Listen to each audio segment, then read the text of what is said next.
আমি রুমে বিশ্রাম নিতে গিয়ে শুয়ে পড়লাম। হঠাৎ মনে হলো কেউ আমার পাশে শুয়ে আছে। চোখ খুলতেই দেখি শ্বশুর আমার পাশে শুয়ে আছেন। তাকে দেখে আমি হতবাক হয়ে গেলাম। শ্বশুর আবার ভুলে গেলেন যে আমি তার বউ নই, আমি তার ছেলের বউ। আমি তাড়াতাড়ি নিজেকে মুক্ত করে বললাম, বাবা, আমি আম্মু নই। কিন্তু তিনি নিজের আবেগে মগ্ন ছিলেন। এত বয়সে এসে তার এই উত্তেজনা দেখে আমি হতবাক হয়ে গেলাম। তারপর তিনি আমার হাত ধরে টেনে নিলেন। তারপর শ্বশুর বললেন, আমি তোমার সৌন্দর্য দেখে মুগ্ধ হয়েছি। আমি বললাম, বাবা, আপনি কি করছেন? আপনি ভুলে গেছেন আপনি কার সাথে আছেন? এরপর যা ঘটনা ঘটেছে তা আমার কাছে খুবই ভয়ানক ছিল। আমার নাম রূপা। আমি অনেক সুন্দর দেখতে। শরীরের গঠন আর নাইবা বললাম। একটু স্বাস্থ্যবতী হওয়ায় আমাকে নাকি আরও বেশি সুন্দর লাগে, এটা সবাই বলতো। আমার স্বামী কামাল বাইরে কাজ করতেন এবং বাড়ি ফিরে বিশ্রাম নিতেন। গত কয়েকদিন ধরে গৃহস্থলীর কাজের চাপে আমি খুব ক্লান্ত ছিলাম। আমরা নববিবাহিত, আর কামাল সদ্য চাকরি পেয়েছেন। তিনি আমাকে তার সাথে বাইরে থাকার জন্য নিয়ে যেতে চেয়েছিলেন, কিন্তু বিয়ের খরচের কারণে আমি তাকে বললাম স্থায়ীভাবে নিয়ে যাই। আমার স্বামী কাজে চলে যাওয়ায় আমাদের পরিবারকে ছেড়ে যেতে হয়েছিল। শ্বশুরবাড়ির সবাই অন্য শহরে থাকতেন। এই বাড়িটি কামালের নামে ছিল এবং আমাদের বিয়ের পর আমরা এটি কিনেছিলাম। বিয়ের 1 সপ্তাহ পরে শ্বশুর শাশুড়ি আমাদের বাড়ি ছেড়ে চলে যান। আজ কামাল বাইরে, আর আমি একা। কামাল তার বাবা মাকে আমাদের বাড়িতে রেখেছিলেন, যাতে তারা আমার সাথে থাকতে পারেন। ক্লান্ত হয়ে রেল স্টেশন থেকে ফিরে আমি রুমে বিশ্রাম নিতে গিয়ে শুয়ে পড়লাম। হঠাৎ মনে হলো কেউ আমার পাশে শুয়ে আছে। আমার আতঙ্কে চোখ খুলতেই দেখি শ্বশুর আমার পাশে শুয়ে আছেন। তাকে দেখে আমি হতবাক হয়ে গেলাম। তার উপস্থিতি আমার কাছে অদ্ভুত মনে হলো, কিন্তু তিনি জাবেক বললেন, মা, তুমি খুব আরামে ঘুমাও। আমি তাড়াতাড়ি বললাম, বাবা, আমি আম্মু নই, আমি রূপা, আপনার ছেলে কামালের বউ। তারপর দরজার কাছে গিয়ে আওয়াজ করতে লাগলাম। শ্বশুরের এইভাবে আচরণ আমার কাছে খুব অদ্ভুত লাগছিল। হঠাৎ আমার শাশুড়ি ঘরে ঢুকে জানতে চাইলেন, তোমার শ্বশুর এখানে কি করছেন? এরপর বিব্রত হয়ে বললেন, তোমার শ্বশুর স্মৃতিভ্রষ্টতায় ভুগছেন, তাই হয়তো ভুল করে এখানে এসেছি। আমি তখনই স্বস্তি পেলাম, যা আমার কাছে ভয়ানক ছিল। কিন্তু আমার শ্বশুর স্মৃতিভ্রষ্টতার কারণে ভুল করে আমার ঘরে এসেছিলেন। আমি দরজা বন্ধ করিনি, কারণ আমরা দুজনেই এই বাড়িতে একা থাকতাম। আমি আবার শুয়ে পড়লাম, কিন্তু ঘুমাতে পারছিলাম না। আমার স্বামী এখন বাইরে থাকে, তাই আমাকে শ্বশুর শাশুড়ির সাথে থাকতে হয়। প্রায় 2-3 মাস ধরে আমি একাই ছিলাম। সদ্য বিবাহিত হওয়ায় স্বামীর ইচ্ছা মেনে নেওয়া ছাড়া আর কোনো উপায় ছিল না আমার। আমার স্বামীর পরিবার আমাদের বাড়িতে এলো।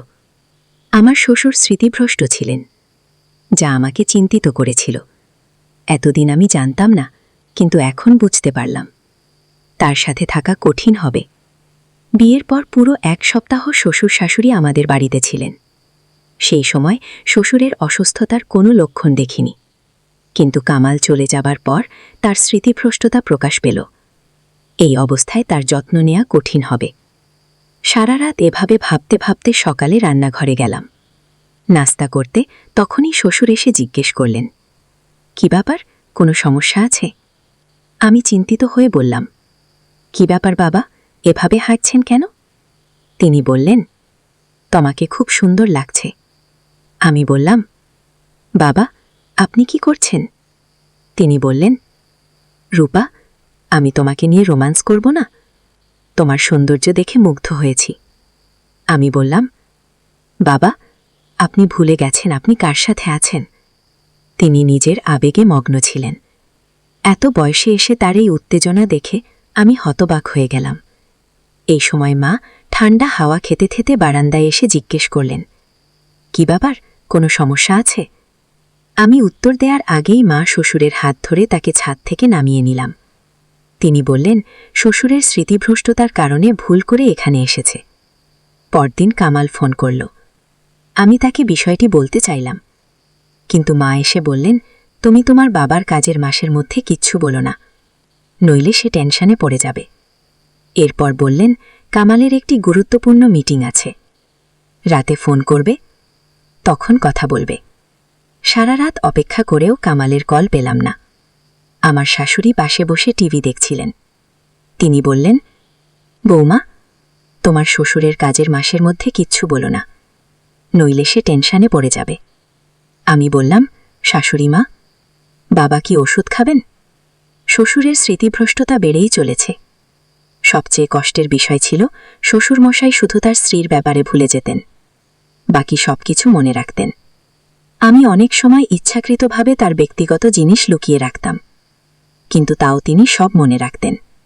শ্বশুর শুধু আম্মুকে ভুলে যেতেন, আমাকে মা ভাবতে না। মনে হতো তিনি স্মৃতিভ্রষ্টতায় ভুগছেন না।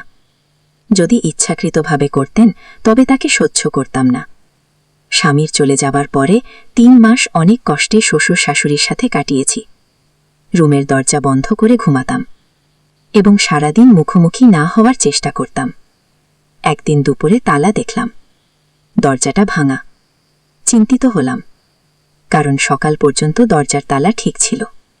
বিকালে ঘুমানোর সময় দরজা বন্ধ করে রাখতাম, যাতে কেউ ঢুকতে না পারে। প্রিয় দর্শক, এই গল্প থেকে আমরা একটি গুরুত্বপূর্ণ শিক্ষা নিতে পারি। পরিবারের সদস্যদের প্রতি যত্নশীল এবং সম্মানজনক আচরণ অত্যন্ত জরুরি। মানসিক অসুস্থতা থাকলে বিশেষভাবে ধৈর্য, সহানুভূতি প্রদর্শন করা উচিত। বাড়িতে নিরাপত্তা ও সচেতনতা বজায় রাখা বিশেষ করে বয়স্ক সদস্যদের সাথে আচরণের ক্ষেত্রে গুরুত্বপূর্ণ। সম্পর্কের প্রতি ভালো যোগাযোগ ও মূল্যায়ন একে অপরকে বুঝতে সাহায্য করে এবং সম্পর্ককে শক্তিশালী করে। আমাদের প্রতিটি পদক্ষেপ আমাদের ভবিষ্যৎ গড়ে তোলে। সাবধান থাকুন এবং আপনার পরিবার ও সম্পর্কের মূল্যায়ন করুন। এই গল্পটি কেমন লেগেছে জানাতে ভুলবেন না এবং আমাদের চ্যানেল সাবস্ক্রাইব করতে ভুলবেন না। ধন্যবাদ।